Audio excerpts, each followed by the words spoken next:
Okay, welcome everybody. We've got Langte Ma. I will let him take it away. Okay. Uh,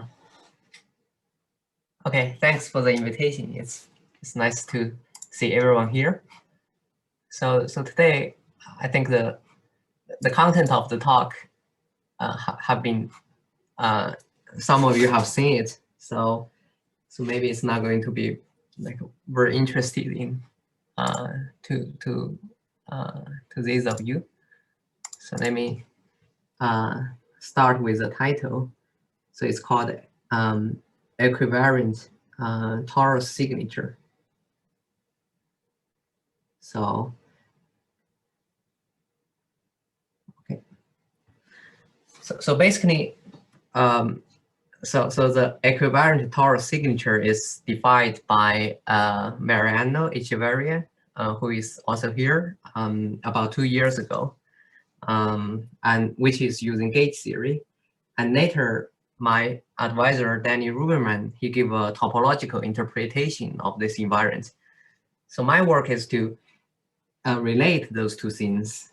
And in this talk, I will explain how the relation can be established. So first of all, the first part is about the definition of the signature invariant. So let me start with the setup. So suppose I have a closed, smooth oriented four manifold X, which has the same homology, integral homology as S1 times S3. And I have another embedded torus, so satisfying a homological condition.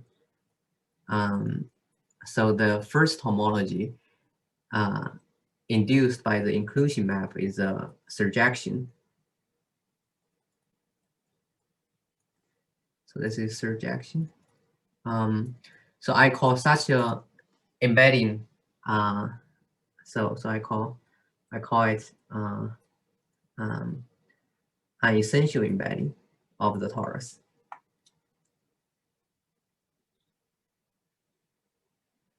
So then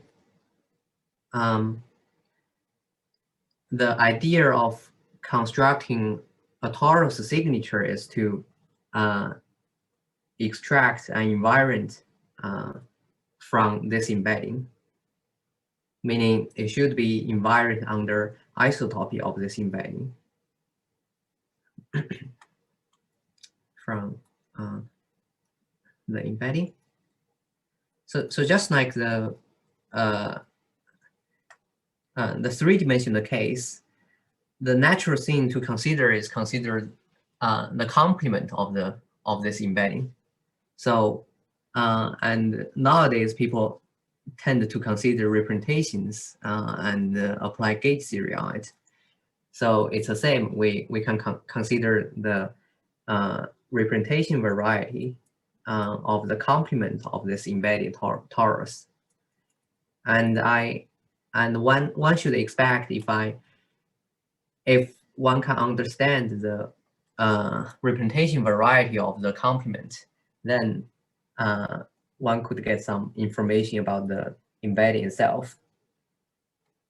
So although I don't know to which extent does the SU2 representation variety of the complement depend the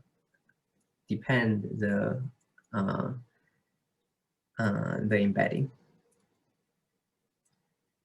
So here is how it looks like formally. You take all the SU2 representations from the fundamental group of the torus complement, and then you map the meridian. So there's a canonical meridian. If you take a tubular neighborhood, and then you think of this one as the generator of the kernel from the complement into the whole space. So it's given by e to the 2 pi I alpha. So alpha here is a is an extra parameter, which I will refer to as the holonomy parameter. So it lies in 0 to 1/2. So I will refer this as the holonomy parameter. Okay, that's a basic setup. So the idea is I want to study this object. So you need rather than study the geometric structure of this guy directly, maybe I want to extract some kind of enumerative invariant from it. So, but the problem is here, whenever you saw these representations, you can regard these as flat connections over the complement.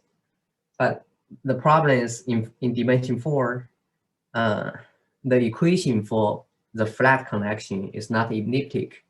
So one cannot sort of apply the Fredholm package directly to this equation. So rather than doing the flat connection equation, we study the anti-self-dual equation, so which is much more well known in dimension 4. So let me just write it out. So the flat connection equation is not elliptic. So need to study the. So here I call it the charge 0 anti-self-dual connection, meaning I consider the ASD equations on the trivial bundle. However, if I don't perturb the equation, it's actually it will give you all the flat connections. But if I perturb it, it's no longer flat, and also it's not perturbed flat. So meaning it's not like flat outside of some open set. So yeah. But here, because I'm considering there is an extra thing which is embedding of the torus. So I'm going to apply the framework of Kronheimer and Moravka using the singular instantons. So here, so due to like t sits inside of x, so need to use the framework of Kronheimer Moravka. So of singular instantons given by Kronheimer and Moravka.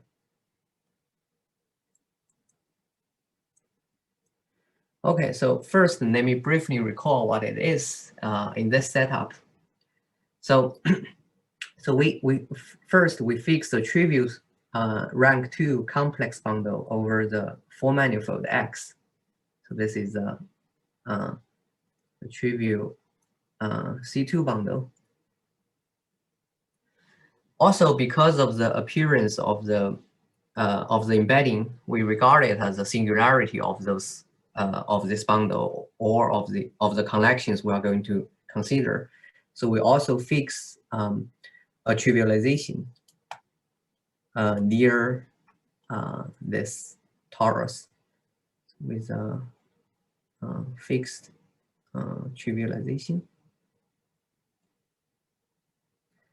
So which I just write it as E restricted on a neighborhood of the torus, which is given by the sum of 2 trivial bundles.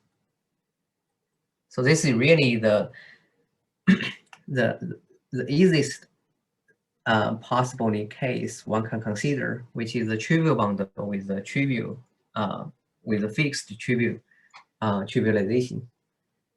So then a model singular connection looks like this.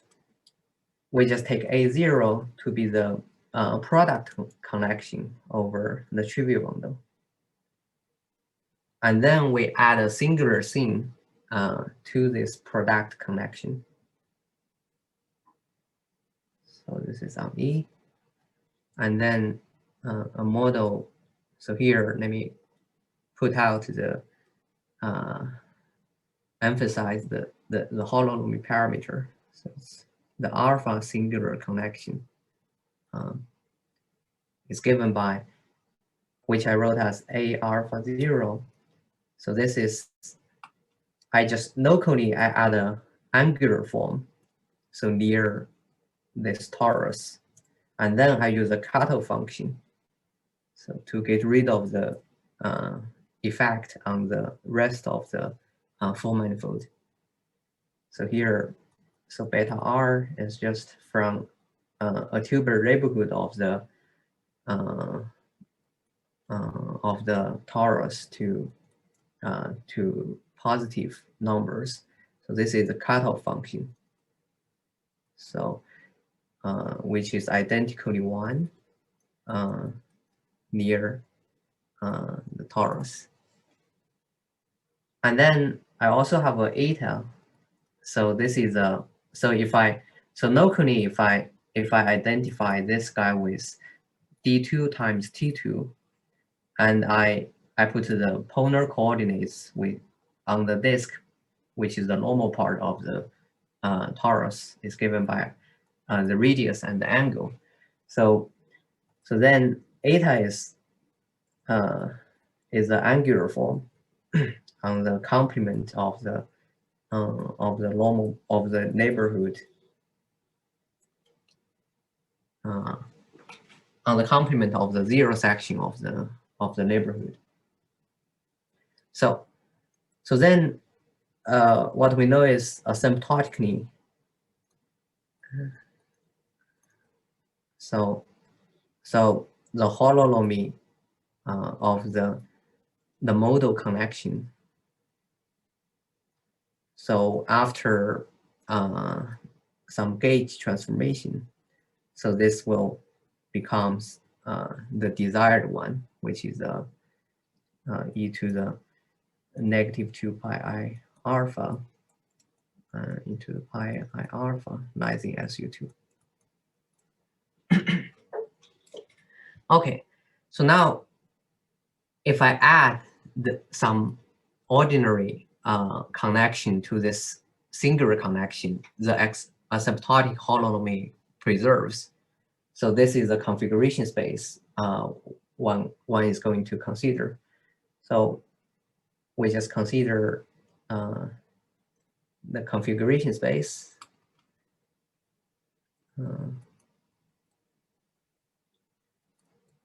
So which is a affine space given by adding the singular connection with ordinary SU2 one forms. But here I just use Sobolev norm to indicate like later we are going to use some Fredholm theory. So here, because we are working with the SU2 bundle, so the traceless part of the bundle endomorphisms is just this trivial SU2 bundle. So this is the Lie algebra of the Lie group. Okay, so now after all the setup, we can consider. So we can consider perturbing the modular space of anti-self dual connections, and then after generic perturbation, one can show the irreducible part of the modular space is compact and 0-dimensional. So, and this will give you a well-defined, account of the representation variety. So the modular space.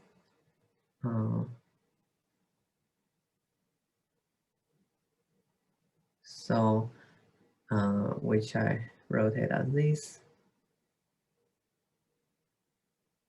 So it's F plus A. So here I'm going to use sigma to mean a holonomy perturbation. and divided by the action of the gauge group.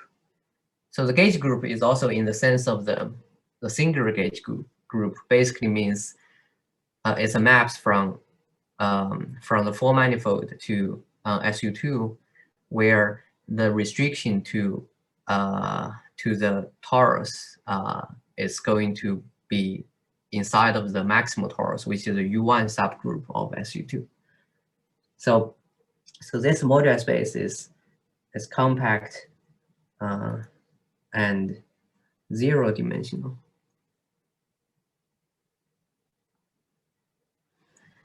So here, as you might have noticed, if I consider the non-perturbed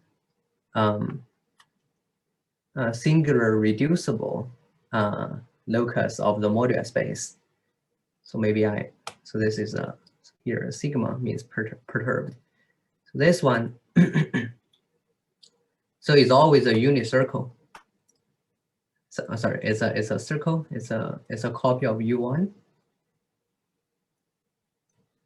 So the point is, to get a well-defined count, we have to assume the reducible locus is isolated from the irreducibles. So this just corresponds to a non-degeneracy condition, which I will just assume here. So to get a well-defined count of meaning independent of the metric and the perturbation. So we need so the reducible locus to be isolated from the non-perturbed irreducible locus inside of the entire moduli space in here. So this non-degeneracy condition, which is the isolatedness of the reducible locus, is actually purely topological. So one can just tell it from the embedding itself.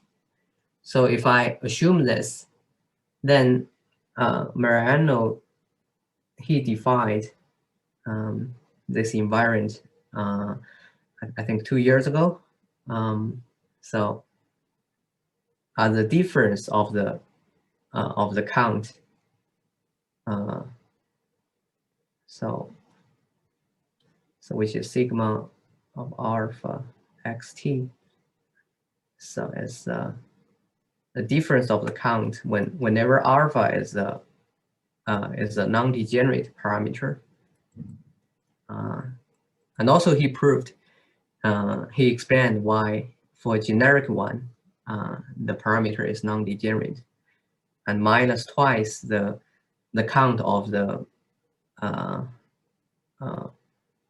flat connections on or the degree 0 anti-self-dual connections on the original full manifold, which I will just wrote as alpha equal to 0. So this is the definition of the signature invariant. So far, is there any question? I had a question. Yes. So, like in the Cyber-Quinton setting, where you have like this correction term, should we think of the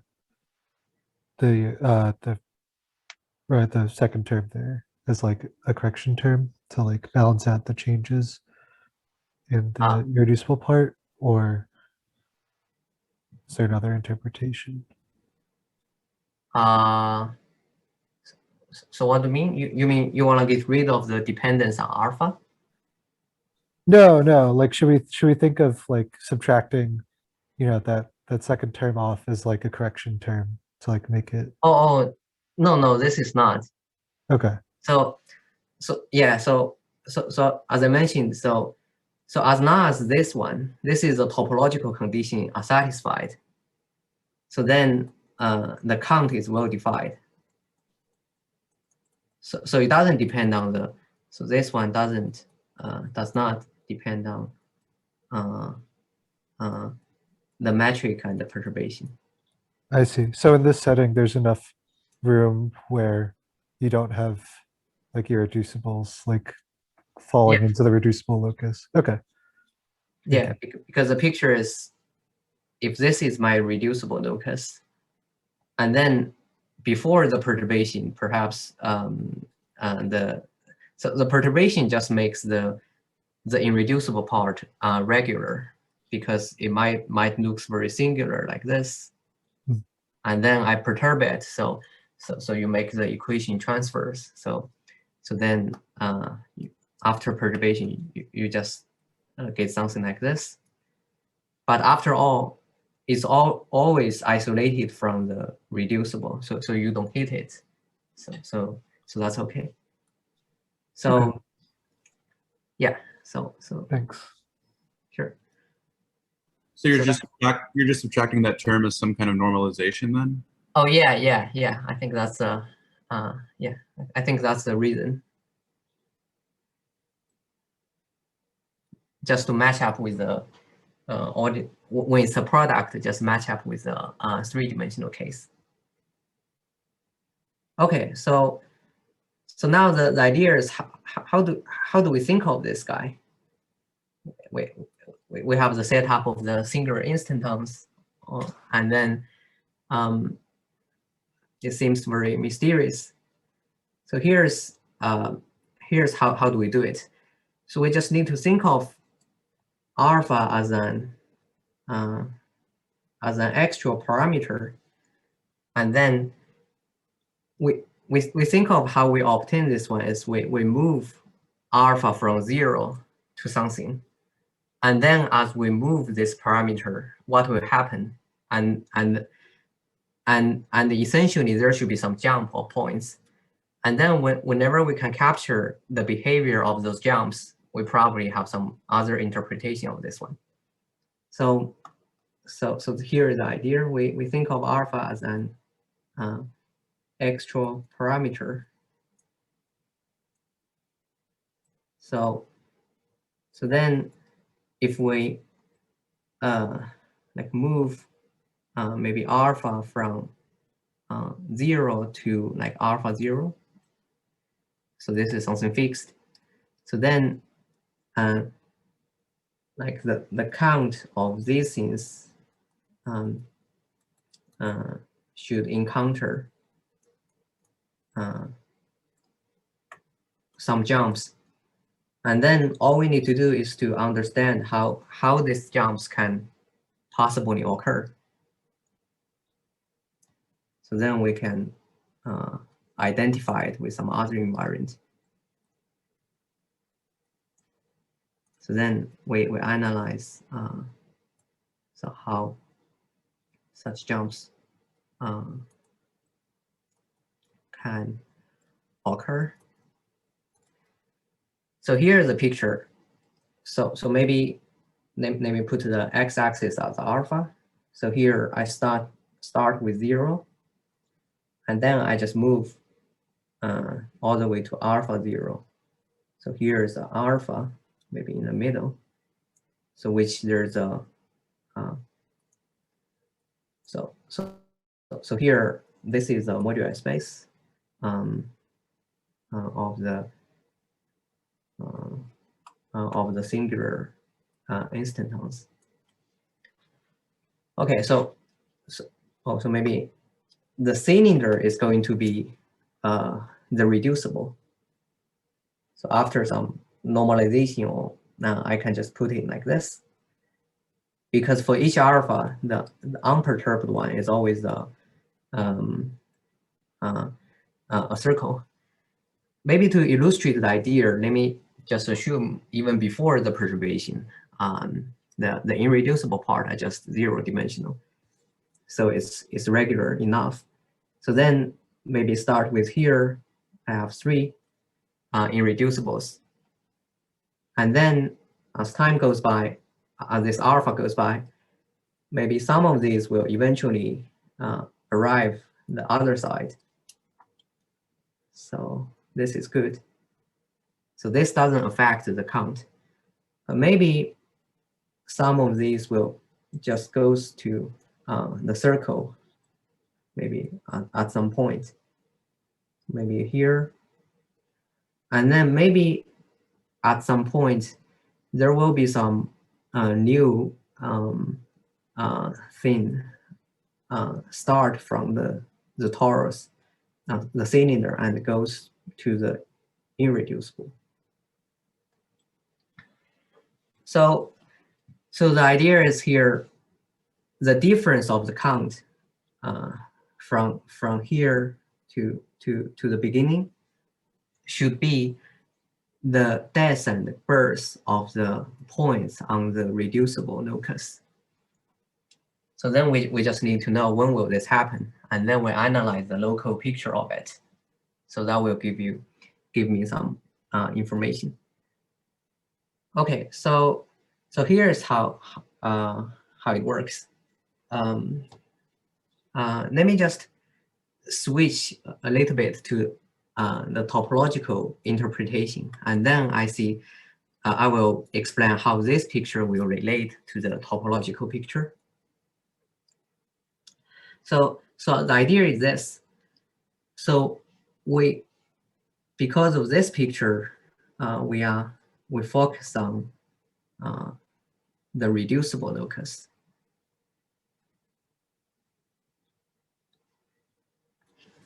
And then you just realize the reducible locus has a lot to do with the zero surgery of the torus inside of the full manifold. So remember in the beginning, I have the homology S1 times S3. So because I have another torus inside of here. So on the first homology, this embedding induced a surjection. So because of this, then I can perform zero surgery. So there's a canonical way to do it on the torus. So this will give me another full manifold, which will have the same homology as T2 times S2. So after doing this, so each reducible representation, so from the complement of the torus, will extend uniquely to one reducible representation on T2 times S2. So just because here the rank is 2, so when it's reducible, we just map to U1, and U1 is abelian. So here we don't have too much choice. So extends to uniquely to a reducible on the fundamental group of the zero surgery manifold. Okay, so once we know this, then I think probably this is how Danny was inspired. So then last year, he defines an invariant like this. So we just fix the basis of the first homology of the zero surgery manifold.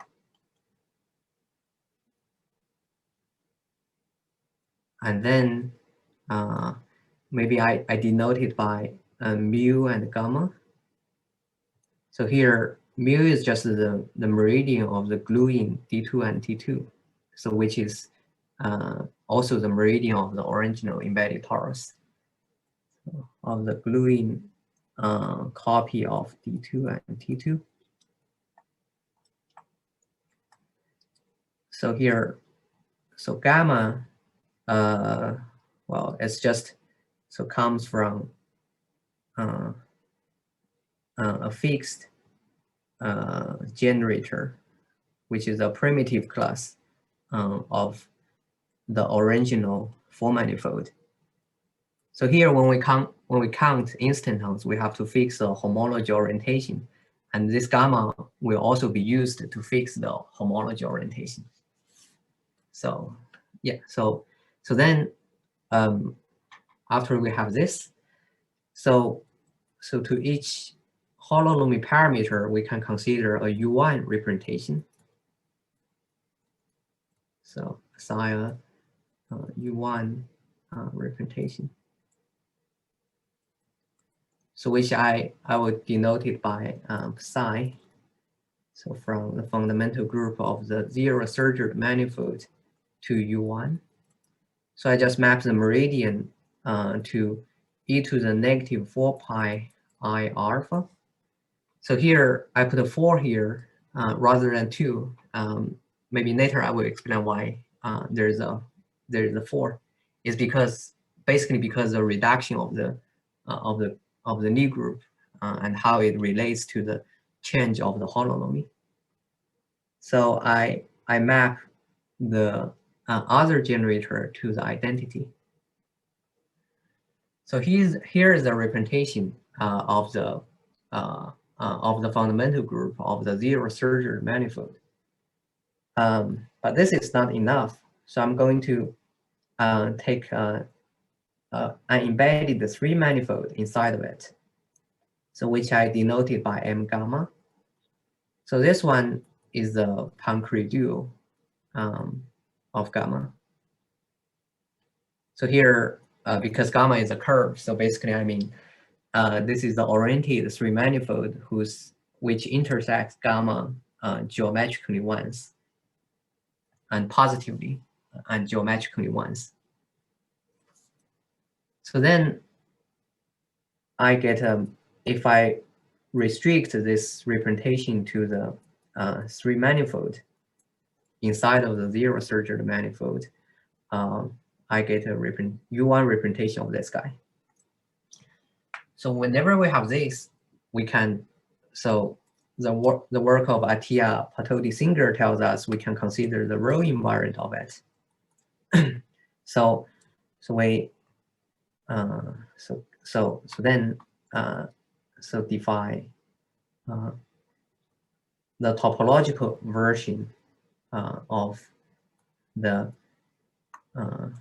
signature invariant to be the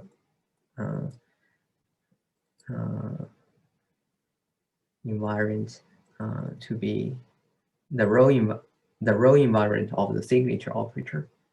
So maybe I wrote it as sigma top alpha xt. So this is defined to be the row invariant with respect, like twisted by this representation over the 3 manifold. So this is the twisted, the row invariant of the twisted signature operator.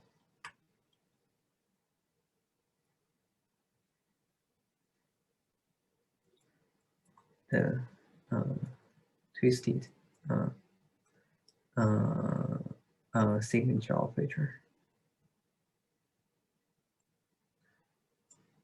So another way to say it is, if for this M gamma, I take a 4-dimensional, like a 4 manifold with a boundary. Maybe this is like Z. So then I extend this representation to the entire fundamental group of Z. If I can extend it, then the row invariant of this one is given by the difference of the signature of Z with the original untwisted signature of Z. Yeah, that's one way to say it. But there's some more like analytical way to say it. So, but however, this is definitely a topological invariant. So then, by the work of Danny, he proved. So maybe let me mention. So how does this is defined? So first of all, I have a homology S1 times S3 with an embedded torus. So then I do zero surgery. And then I find such a representation with the help of alpha, and also with the help of a generator gamma, I found the embedded 3-manifold. So then, what Danny proves in his paper is, so the topological version of the signature invariant is independent of all the choice I have made. So it's independent of so it do depends on alpha and gamma, but it doesn't depend on the choice of how the surgery was done and how we pick up this M gamma, because there is some freedom of it, the choice of M gamma.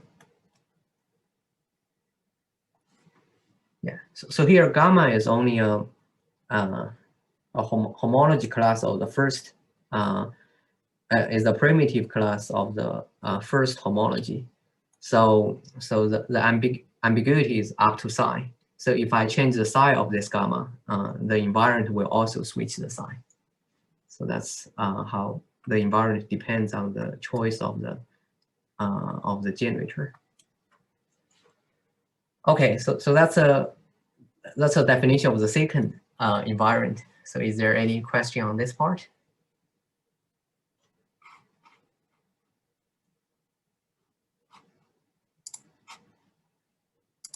Okay, so if there's no question, I'm going to talk about how to relate the topological version of the invariant with the gauge theoretical version of the invariant. So let me go back to draw the picture of the moduli space. So here is 0. Here is alpha. So there is some, this is some irreducible and some deaths and births on this cylinder. So this is just the union of, the blue part is just the union of alpha from 0 to alpha, and I consider the reducible part. So really, here is a technical point, because when alpha equals 0, the reducible part is not a circle, it is an interval. So really, this is more like this, like an interval here. I think this is somehow hard to draw. So maybe it looks like this. And then this just collapses into an interval. Okay, that's how the picture really looks like. But because we, in the first place, we have to assume when alpha equals 0, the flat, the moduli space of flat connections on the original S1 times S3 has to be non-degenerate. So really, we can just start with, we are satisfied with move a neighborhood of this one, and then we get just an honest cylinder. Okay, so now let me explain when will such a sort of a bifurcation happen. So here it is how it goes. So this is the second part of my talk as an idea of proof. Oh, so maybe I should first state the main result.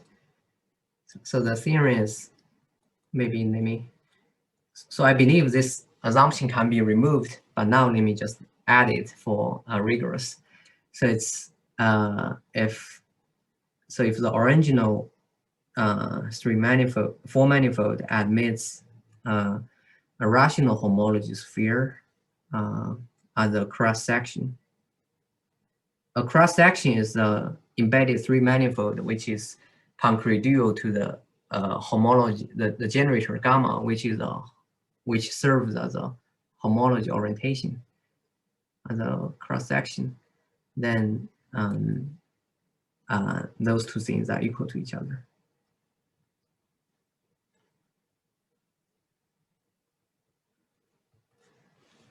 Okay, so now let me explain like why they are equal. So basically the idea is I'm going to vary this alpha, and then I'm going to explain how does the jump of those two invariants coincide with each other. So as long as their jump coincide with each other, then they are just equal to each other. So because when alpha equals 0, they are just equal to each other just by definition. So here's how it works. Let me just recall. So the signature operator is divided by the difference of the count of singular instantons.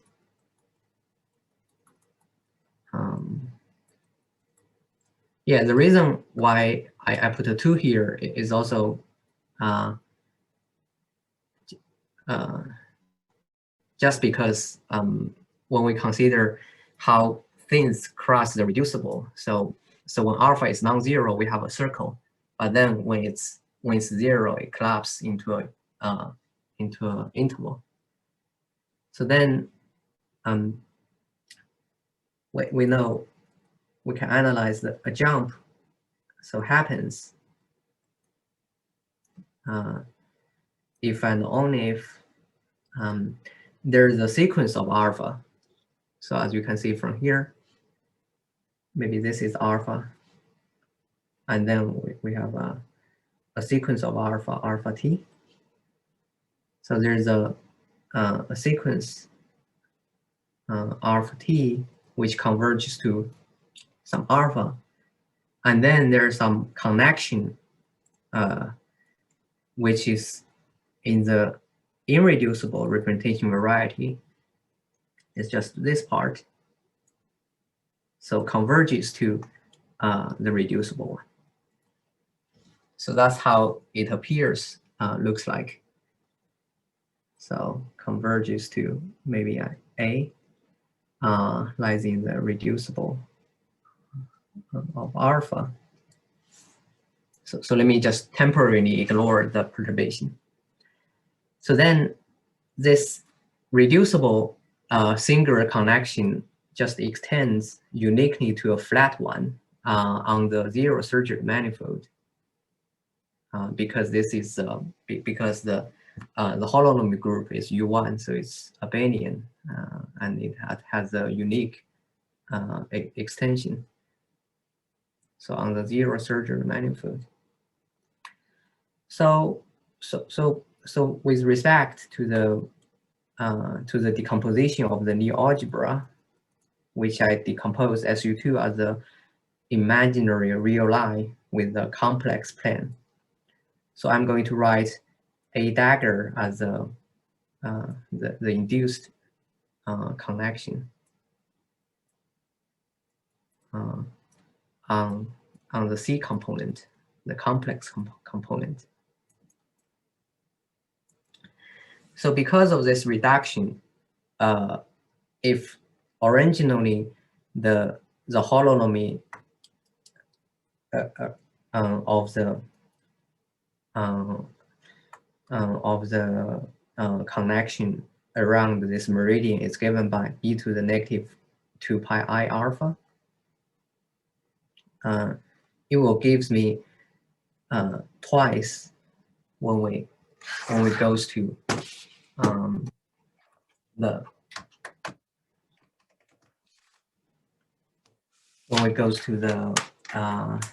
this decomposition, this reduction. So it's going to be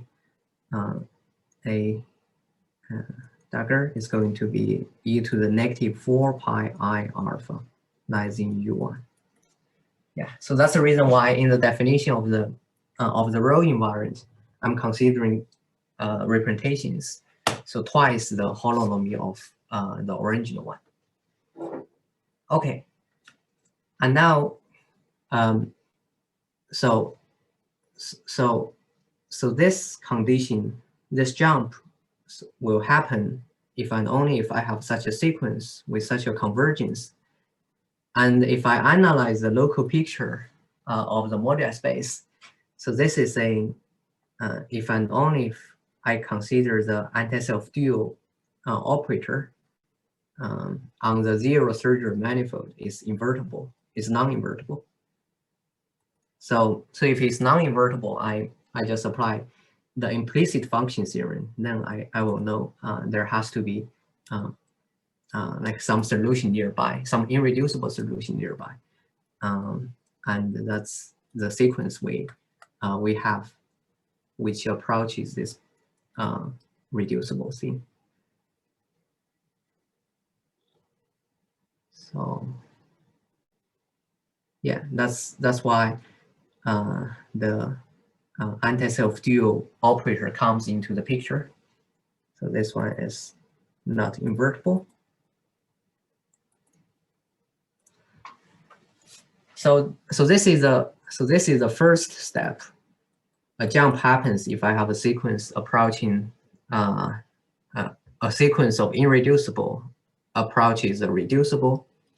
And then the second step is whenever this sequence happens, I look at the local picture. The implicit function theorem tells me the anti-self dual operator should be on the normal part, which is the C component of the reducible locus, should be not invertible. So this is implicit function theorem. And then finally, I'm going to recall the result of Taubes about 30 years ago. So this is saying the non-invertibility of operator on a four manifold, or in general on, I think he's doing four manifold. So it's going to be related to the Fredholmness of the same operator, but on a manifold with periodic end. So this is a Fredholmness of ASD operator on manifold with the periodic end. So let me make this more precise. So here, remember, this is my original X and the torus. So then this will, if I do a surgery, maybe I get something like this. So remember, we have pick up a cross section, which is I denote by M gamma. So then I'm going to cut this open. So I get a cobordism from the three manifold to itself. Maybe I write this as W.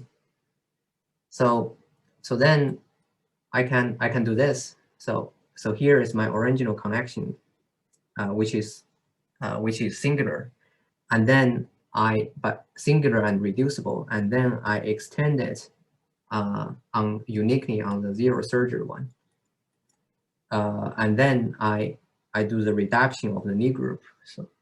So I get a unitary connection, and then if I cut it open, I just get an induced connection. And then I'm going to take an infinite copy of this cobordism and attach it to like an arbitrary four manifold to form a non-compact four manifold, but with a periodic end. So then I'm going to, so notice this is the flat one. So I'm going to extend, so over the end, I'm going to repeat it. But then I'm going to extend it arbitrarily, so it's not necessarily flat to this non-compact periodic four manifold. This is A plus tutor. So then the result of Taubes tells me the index of the anti-self dual operator over this end periodic manifold is Fredholm from L1 to L2. So there's no weight of Sobolev spaces. So this is Fredholm if and only if the underlying operator on this guy is invertible. So underline this one, which is over x0, so it's invertible.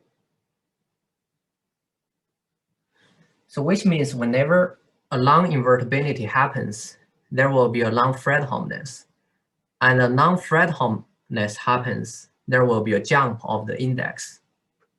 So this tells me. So all the things is so the jump of what of the count of the modular space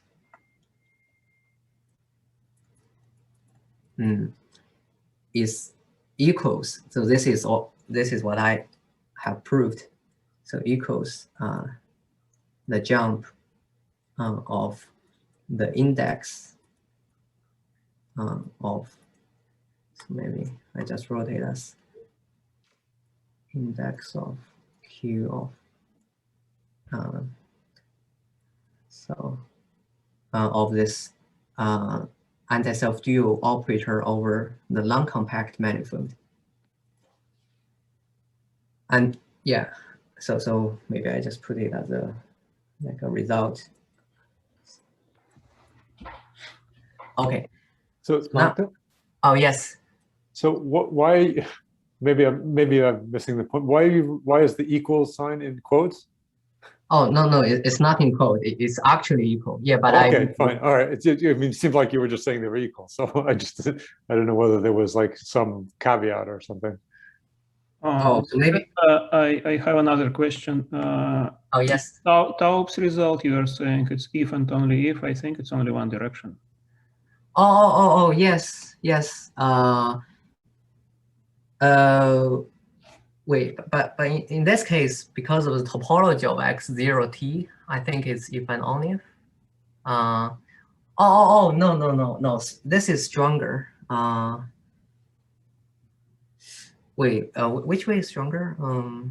If it is Fredholm, then the operator is invertible. But if you go the other way around, you need a whole family to be invertible of twisted operators. Oh yes, yeah, right, yes, yeah, but then because we are so we are counting the 0-dimensional thing on a 2-dimensional thing. So really we can yes, yeah, you're right. So we need to consider the whole circle of it. Mm-hmm. Yes.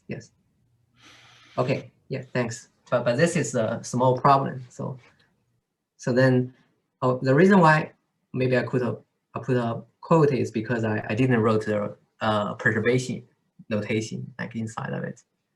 Yeah, so maybe I should say after generic perturbation. After generic perturbation. Okay, so then this side, I can push it further just by using the work of Moravka, Danny, and Nikolai. So this can be regarded as the jump of the index can be regarded as the so-called the jump of the periodic eta invariant. The jump of it. And in this paper, I just defined the jump of the periodic eta invariant to be the periodic rho invariant. This is just some terminology, but essentially this is the jump of the index. So yeah, so that's the reason how I can relate the how to say, the gauge theoretical signature as the jump of the index, which is a periodic row invariant.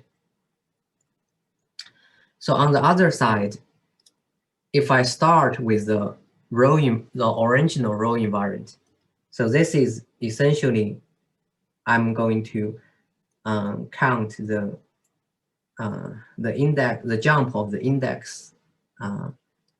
So by the same reason,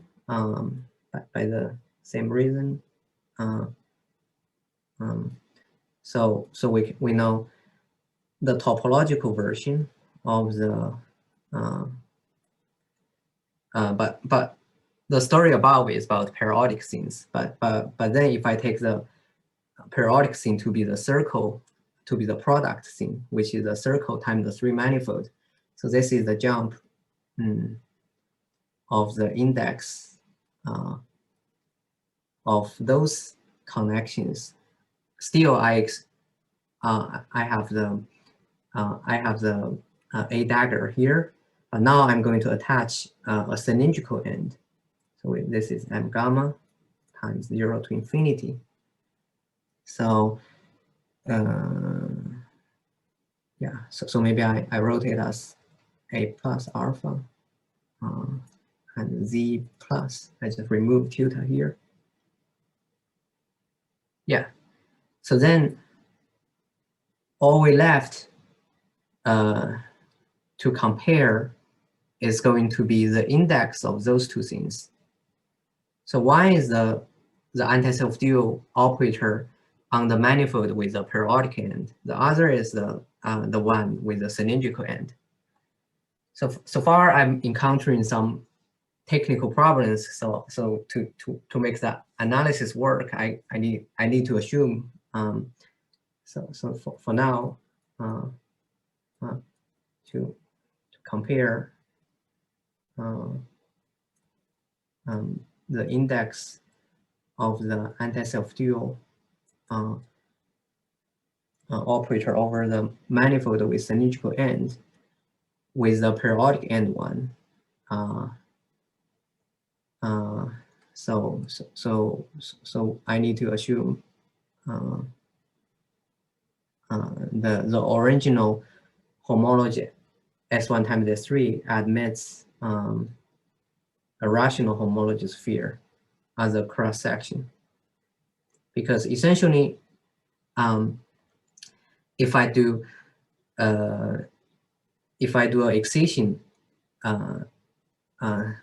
principle on this, basically I'm comparing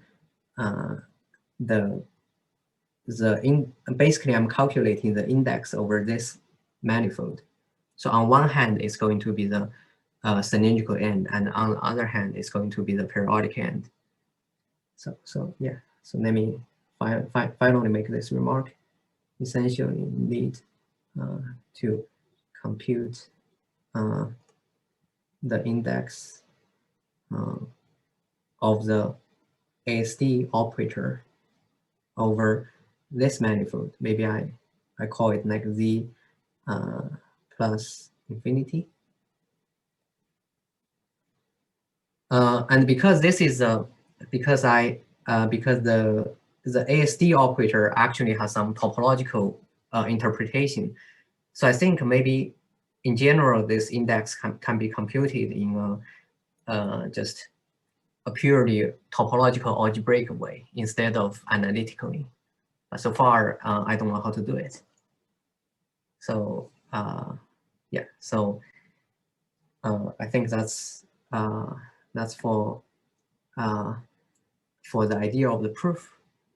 Maybe in the end, let me just spend one minute talking about how I should, like what's a further development of this one, of this invariant. So the first possibility is, I think, instead of doing embeddings, I think one can definitely do immersed torus. So one can consider immersed torus. So rather than embedded one. So how do you transform inverse one to embedded one? Basically, you just blow it up. And this is how Peter Kronheimer, he gets an abstraction of double points when he studies surfaces, inverse surfaces inside of the full manifold. So we can also consider inverse torus and get invariant.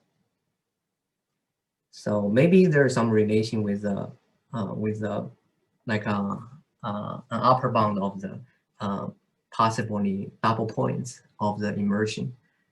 And the second possibility is basically a reformulation of the result I have proved is if I count the irreducible part of this one with the difference of the signature, the twisted signature of the let me just check. So yeah, just the twisted signature of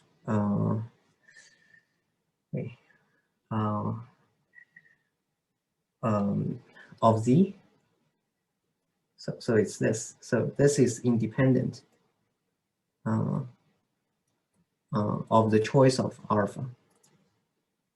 Because recall how the row invariant is defined. So in the case when the extension of the connection exists, so it's defined to be the difference. And now I'm proof that the difference of the counting of the moduli space is equal to the difference of the signatures. So then essentially I'm proving the difference of the modulus of the count of the moduli space with a twisted signature is independent of alpha. And then if I can prove further, this is so this is 0 mod 16 for some alpha. So then this will prove a conjecture of Fruta and Ota saying when alpha equals 0. So this is 0 mod 16. So this will prove.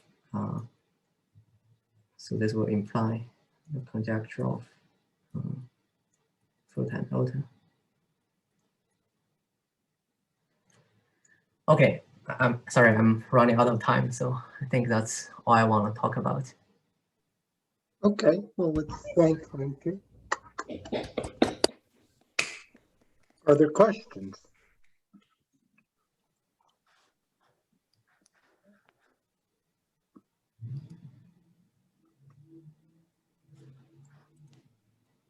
Langte, thanks for the talk. I have a question about when these sort of jumps, when the jumps happen. So Yes. I mean, in the product case, you can say that jumps. I mean, you can see when jumps happen. You know, in terms of Alexander polynomial, is there some similar Alexander type invariant which would measure the places that the jumps happen? Oh yes, yes. Because here, if you consider the complement of the torus, the homology is so the first homology is going to have rank 2. So then if you consider the Alexander polynomial is going to be 2 variables. So then the jump will happen, I think, if one of the variable will makes the Alexander polynomial vanishes. I think this is explained in the paper of Mariano. I see. Yeah, how to capture this topologically. Yeah, so basically it's you take like one direction of the infinite cover, and then you encounter some problem, some degeneracy problem. Mm-hmm. Okay, thank you. Sure. Can I just actually go back to the remark you were making at the end about the conjecture of Fruta and Ota? Oh, yes. So you were saying, okay, if this is independent of alpha, So, and then, so that's what, and you want to prove it's 0 mod 16, right? That's, Yes, yes. Because the conjecture says if I divide it by 8 on both sides, when it's 0, sorry, here is 4, but then as I mentioned, as alpha approaches 0, it jumps because the circle degenerates to an interval. So the conjecture says this one is 0 mod 2. So equivalently is saying. oh, I see. So, Z is this, so this is just saying something about this is the same thing as the conjecture about the Rothman invariant of that X. Yes, yes. I see. So, so why would you think, like, how are you going to prove it's 0 mod 16 for some alpha? What would be the, is there some mechanism that would help you do that? You don't have to give away all your ideas in public if you don't want. Oh, no. I thought about this. So I was thinking probably maybe alpha equals 1/4, probably there will be some hope, but I didn't find enough symmetry to make this work. Yeah, so is somehow the point that you might be able to do this also by picking some standard model of some like, because you understand how it behaves when you like do regular homotopies of your torus. Is that part of it also? You know, those the two things are the two parts of the two topics you mentioned. Are they related? Because you could also say, well, maybe you could prove it for one torus and then try to prove it for some other torus by saying, well, they're related by regular homotopies, and then you know that any changes are, I don't know why they'd be congruence, but understand the changes as you do a regular homotopy. oh yes, that's why I mentioned the first one. So the first one is it has more possibilities. For instance, if I cut the homology S1 times S3 open and then I get a simply connected one, I think you can just do surgery along some inversed annulus to get back to S1 times S3. So I'm not sure if this is correct. So, but for embedded one, I don't think so. But for immersed one, probably you can. So I was thinking maybe probably you can, and then I was thinking probably for those immersed one, I can get a surgery formula, and also like following the work of Kronhammer, if you do finger moves and do those like positive or negative twisting, you also understand how the environment changes. So that will leads to what you were talking about. Yeah. So, but I haven't been too far on this direction.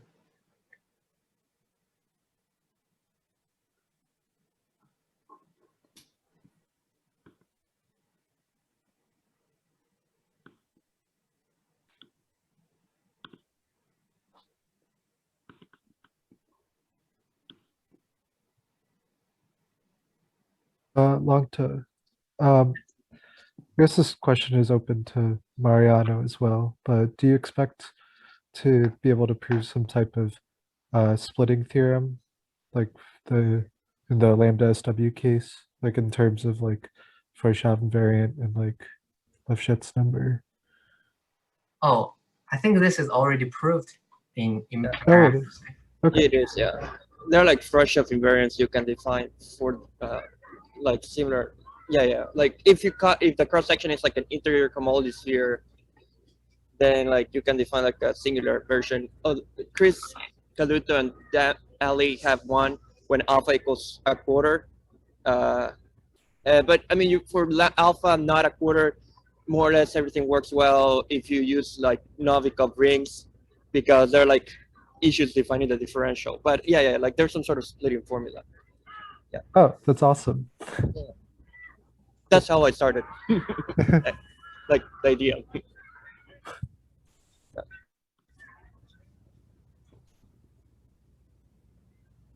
fact, this is a good segue to say that Marino will be speaking next week. I've got my weeks correct.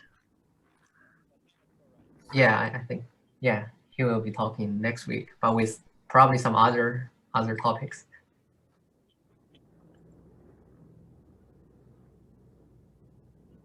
Yeah, I think the splitting theorem is essentially just a gluing result. So basically, you just stretch the neck, and then you see how like how could the irreducibles mismatch each other. So all this mismatch should count as something matching with the reducible. So you just count how maybe how many irreducible goes to the reducible or how many goes out. So that's roughly the Freudhoff invariant. So yeah, I think that's a rough idea.